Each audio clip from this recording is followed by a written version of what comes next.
جنوبی کوریا میں افرادی قوت کی کمی کے باعث حکومت کا غیر ملکی کارکنوں کے قیام۔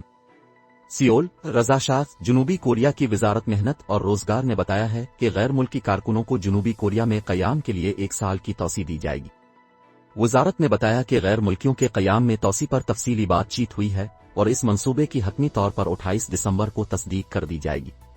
منصوبے کے مطابق 1 جنوری 2022 سے لے کر 12 اپریل 2022 کے درمیان ایسے غیر ملکی ورکرز جن کا ویزا ختم ہو رہا ہے ان کے ویزے کی میعاد ختم ہونے کے دن سے 1 سال کی توسیع دے دی جائے گی۔ وزارت محنت کے مطابق لگ بھگ 40,000 غیر ملکی ورکرز کو قیام کی توسیع کے منصوبے میں حصہ لینے کی اجازت ہوگی۔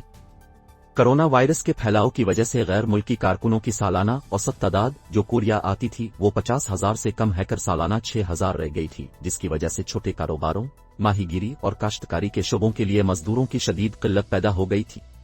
وزارت محنت اور روزگار کے مطابق یہ منصوبہ غیر ملکی کارکنوں کو کوریا چھوڑنے کے مسائل اور کاروباری اداروں میں افرادی قوت کی کمی کو دور کرنے میں مدد فراہم کرے گا۔